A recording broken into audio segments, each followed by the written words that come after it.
Our next presenter is Victor Quezada from the Faculty of Arts and Science. Victor is pursuing a PhD in chemistry. His thesis title is Novel Rare Earth Metal Organic Frameworks and Their Potential Application in a Catalytic Photooxidation Reaction. His 3-minute thesis title is New Hope for the Degradation of Mustard Gas, a Chemical Weapon. Good luck, Victor. Have you ever heard about the chemical warfare agent named as mustard gas? Well, I'm conducting research on a material that can degrade it. Mustard gas is actually an oily liquid which was used in the World Wars, deployed as a fog, which in contact with the skin produces large blisters, and if inhalated, it's deadly. Regardless that this substance was banned its manufacture in the early 90s, it still poses a large threat to the public health and to the environment because there are countries that can still produce it. And it also exists large stockpiles of mustard gas which are hidden deep into the sea, in bunkers under high surveillance, and what is worse, buried underground. Therefore, it requires a sustainable destruction, not just by burning it. And how do we achieve sustainability? Is by producing a change at the molecular scale of mustard gas to generate a non-toxic product using a process that is fast and that requires very little energy. And here is where my research steps in.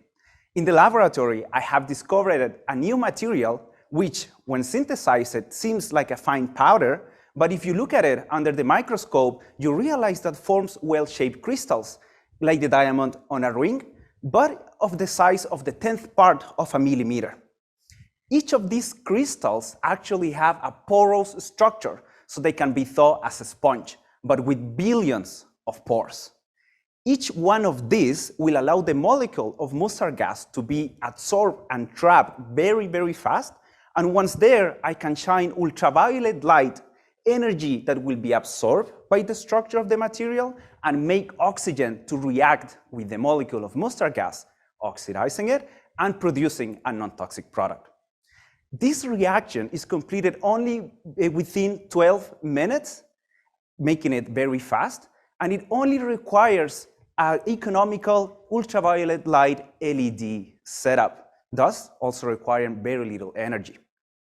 I will keep conducting research to understand from a fundamental point of view what are the parameters that make such good performance, but also how can I make it better by changing different components inside this material.